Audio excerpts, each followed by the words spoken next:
a little bit. Andy, but I just want to draw your attention, just because it's become sort of a sport this year. PBOC has just punched a midpoint out of 655.96, and Reuters quoting traders saying they've been injecting 75 billion yuan into the system, 28-day reverse repos, and 80 billion yuan on 7-day reverse repos. Any significance to any of this? Well, I think that the yuan is strong. It's being set stronger and stronger. But it's artificial, right? It's calculated by the central bank. The issue is that the offshore RMB is kept up by this very high interest rate. They suck the liquidity out of the offshore market. So we are talking about 8% interest rate, 10% interest rate. They are trying to get rid of the short sellers. But the issue is that the central bank, if you when money leaves China, then you give them away the dollars. Then you try to recycle the RMB into the interbank market to keep interest rate low. This is like a vicious cycle will keep going. You have to allow the interest rate go up, or you have to allow the currency to go down. You cannot have it both ways. The central bank is fighting a losing battle. Andy, I want to take this on. I want to try to put together what you've been talking to us about. And by the way, I just want to make it very clear that Andy and Xiao know each other very well. It's not like they're just meeting on a four-way, box screen thing on TV for the first time. One of the things I'm sensing here that Xiao feels that China is really barking up the wrong tree, concentrating on things out of its control. You're sort of agreeing. Yeah, I think in a way. I mean, trying to manipulate things that don't need manipulation. I mean, at some point, even if people's stocks, suffer a lot and they get moan and groan about it, they get over it, and then at some point somebody sees value and they swoop in and they buy up good companies. Same thing with the currency. If the economy is doing well, there's no issue. There's no discussion that needs to take place, right?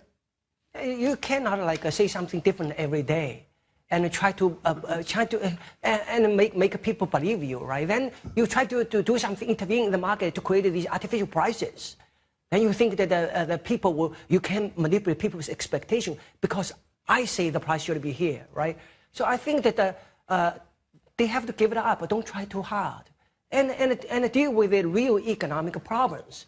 The real economic problem is that you have to cut taxes to boost consumption while the economy needs to take it easy on investment. That's the short-term thing you must do, right? The other thing is that you have to deal with the necessities in life, like the air pollution, like the safe quality of food safety. But they actually are talking about it. They've been talking about environment and food for a decade. Nothing has been done. Why this time is different? So I think that the government is not doing what it's supposed to do, and it's trying to do something else, trying to be a Wall Street trader.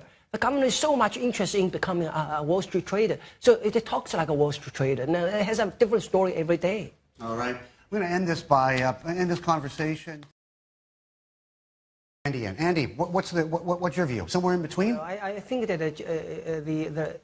the big question is China has lost credibility on statistics. That's a very serious issue.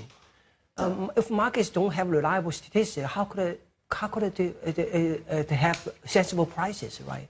This is why the market volatility is going to be very high for the year. Back to our earlier discussion, China's industrial sector is shrinking. That's about half of GDP. How could the economy grow a lot if the rest of the economy has to grow at a way double-digit rate? We don't see that in corporate earnings reports. Okay. So I'm more in the camp that the growth, the economy is very, very sluggish. Okay. It's not at 6-7%. Right. Andy, this is another thing. Having the concept of the national team, it just doesn't work, They've got to get rid of a lot of their ideas, plus their teams. Basically, you're making the situation more and more complicated. You keep adding things, right? They are not taking out of things. Yeah. In China, a habit has been created. Something is not working, put it aside. You don't really take it out. Then you add something in addition. Then the whole damn thing becomes more and more complicated. You look at the industrial production data. The government says that the industrial production is 8%, 9%. But the electricity is down. How could the industrial sector be growing? I don't see that. Right. So auto sales are flat. Yeah. Steel consumption is down, and the production is flat. How could the industrial production be up? So let me bring the other doctor in the house into the conversation here, Andy Xie. The thing about China is, even if they do have this complete crash, in terms of, within the banks and the whole, in the credit environment, you're never going to see it for what it's worth in China, right? They always find ways to paper things over. There really are a lot of paper tigers in China, unfortunately. What you say and what they're willing to do, what they're apt to do, are like worlds apart. Yeah, I think the system has been trying to keep momentum going. Yeah. Whatever it takes, just keep it going, and maybe the problem will resolve itself. So this is the mantra that solving problems through growth, right? Now here we are. Yeah. We basically have exhausted everything, right? The property market, the stock market, the debt market, and the exchange rate. What do we do now? They are struggling because you cannot keep the snowball rolling anymore. Sure. So. Right. I think that they have to come clean, man. It's like at some point you just have to confess. You say, hey, all these are problems, man.